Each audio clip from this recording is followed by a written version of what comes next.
Welcome back to another episode of Reusable Space Program. Today we're going to go back into space, but after the pilots have been complaining, we're going to do something a little different.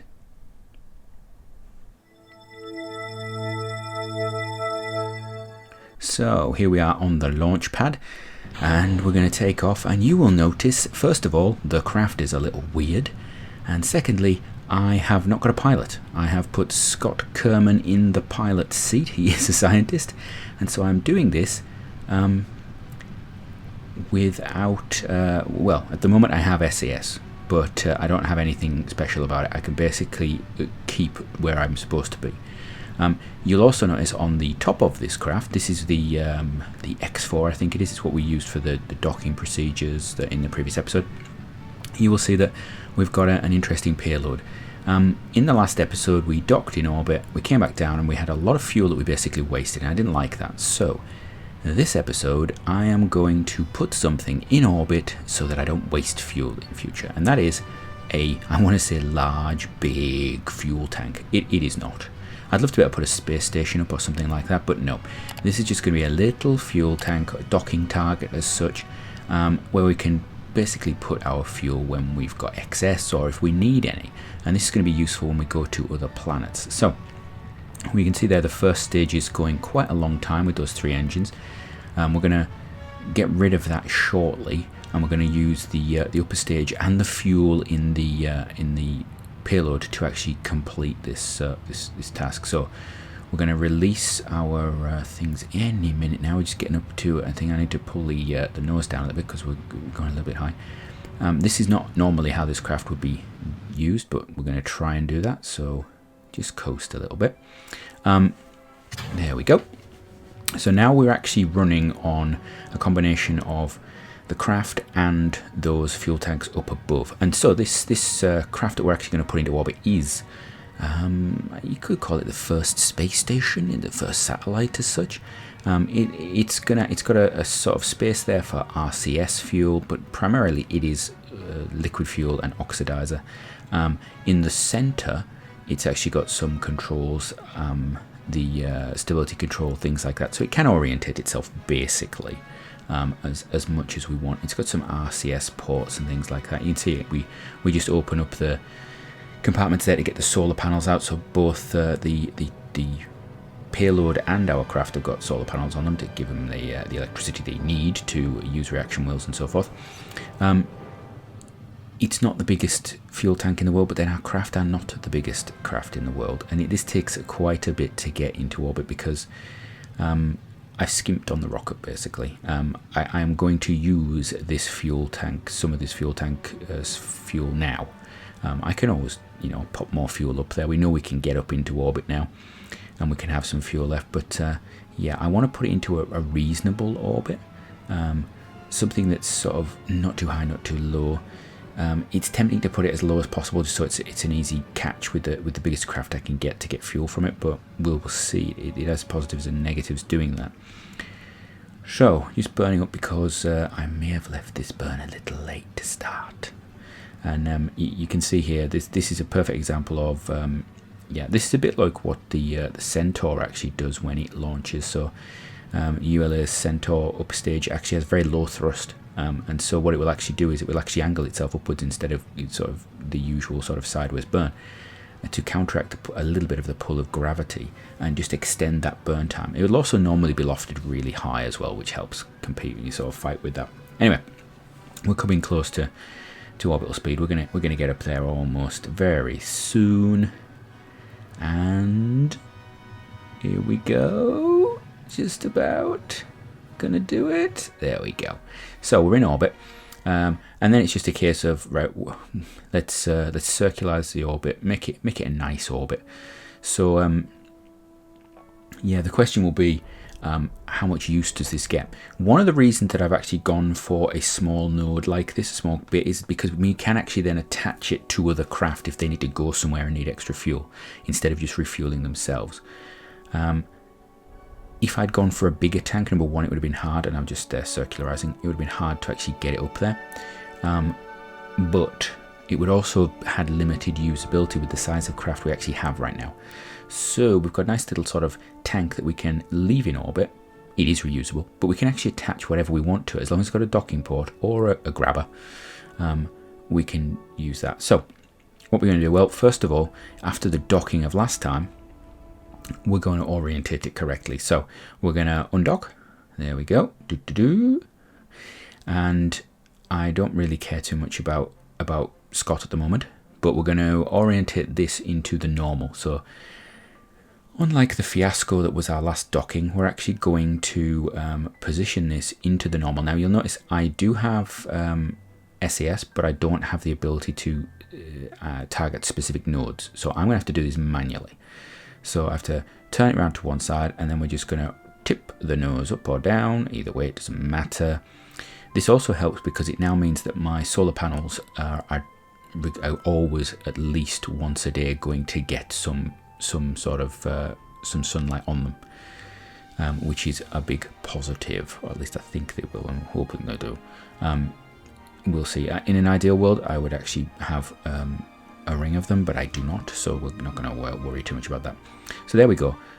We have docked, we've undocked, we've got fuel there. You can see that the tank at the bottom is pretty much empty. We have fuel on our craft, but while Scott is up in the air, Sean has a mission. He's been grounded for a while because of the, shall we say, the negative behaviour he and Nakot have been showing to each other. The competition's got a bit crazy. So he's basically been grounded, or shall we say, atmosphered. Would that work? Because he's in the atmosphere. Anyway, he's taking the, I think this is the A2 or A3, the plane we've used before. He's going to take that over to the mountains because he's not been over there before. We're just checking around, seeing if there's any potential science around here. I was wondering whether in the grasslands we could get some more science, because, as I've said before, our aim right now is science. We want to get science. We need to get more and more science so we can get bigger parts, so we can actually get more stuff into orbit. So this is going to be a really easy flight.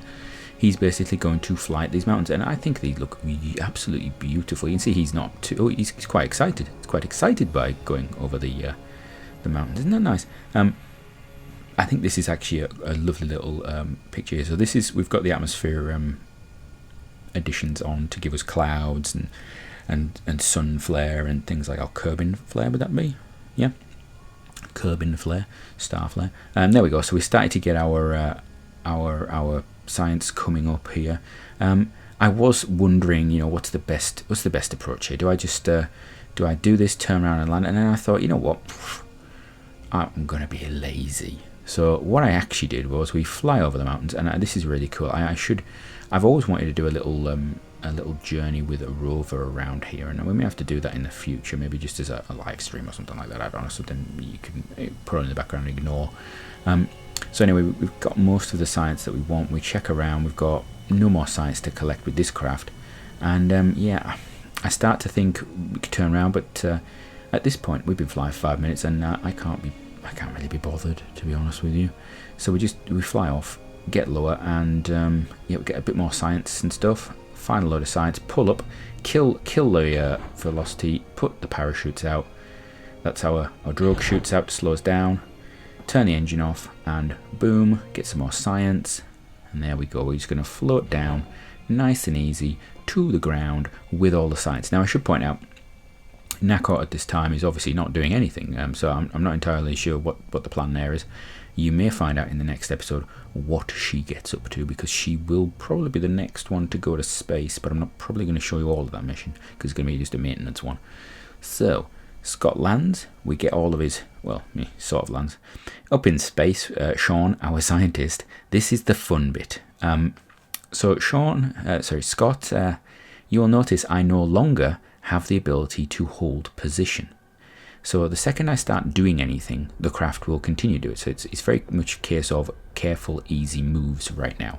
So you'll see I'm starting to burn the engine to do this, and then I realise, yeah, I don't have SAS at all. So I didn't put any sort of SAS unit onto this. I could have, it would have added weight, and equally, the other craft that we designed, this one, the X4, does not have it. So in my mind, you know what, we're trying to be reusable. This is the same craft reuse. We'll do that anyway. But the good thing is we don't have to do any difficult maneuvers. However, you will see this is really difficult. I've got very little fuel on this craft. Not like the last time. I've basically unloaded as much fuel as I could, which is probably a bad idea because this is the one that I really need the weight at the bottom there, because this is going to be a difficult re-entry. So you see, if you actually look, I am all over the place with the controls. I actually have the orbital details up, but if I'd put the orientation controls on, you would have seen it was jumping all over the place. Once we hit atmosphere, it gets a bit more stable, but even so, yeah, I hadn't actually realized just how important the gimbal, not so much the gimbal, but the reaction wheels and the SAS were in this craft coming back through the atmosphere. So you can see I closed those lower compartments because they were open previously to try and just slow us down in the upper atmosphere. I've left the top ones open because that's going to hopefully add a bit of drag and pull us into the right position. We've still got fuel in that bottom compartment. It's coming around, and I've actually unlocked that bottom fuel tank now, so we do have that fuel available. It was nervy, this re-entry, shall we say. It was something that I would not really recommend. At this point, I was concerned that this reusable space program was going to fail, because I thought if this breaks up, and even if Scott survives this, I'm going to lose craft. I'm going to lose a piece of my craft at least. I was aware that the solar panels were visible, and I was aware of the concerns of, you know, if they overheat, they're going to go straight away. They'll just pop. There will be no argument. They will just pop. And you can see I started the engine just really slowly, just to sort of get a bit more control. But as the atmosphere gets thicker and thicker and thicker, it gets harder and harder, and it's jerking around a lot. And the controls at this point, I was all over the place, and I probably should have put fine control on, but I didn't. And I don't know if it would have helped or not, but the resistance starts to get up, and I'm sort of rotating around a point now, and I'm fighting it. I'm fighting and fighting, and I'm actually speeding this up, but yeah, I was sweating by the end of this, because particularly when I started seeing the overheating markers coming up, I was convinced this craft was going to overheat. You'll see the engine is still going there because I just need some sort of control to actually pull this, because my concern is it flips around, and if nothing else, the docking port or the capsule or something will just burn up. But we get through most of it, and I start to breathe again. Drogue chutes fire off nice and early, which is beautiful. It was a beautiful sight to see. I'm not sure if I've always had them firing off at that height. I may have modified their point of firing off. I don't know what it is down there that is on the map. I need to actually investigate that. I thought that was really a cool little location there as we come through the clouds. I really want to see it. Parachutes open wonderfully, and you can see Scott Kerman is happy about this whole thing. He's loving it. He hasn't done anything on the way down. I've done it all. He's obviously not trained as a pilot, and there we go, falling over. Everything's safe. He gets out, gets a bit more science, and perfect. So once he's got down, he joins up with Matt, and they get the science roller back out again. And yes, we're going science rolling. You can see we've got some solar panels on the middle there just to help us, and this is a nightmare to steer. Note to self, just use wheels. It would actually be easier.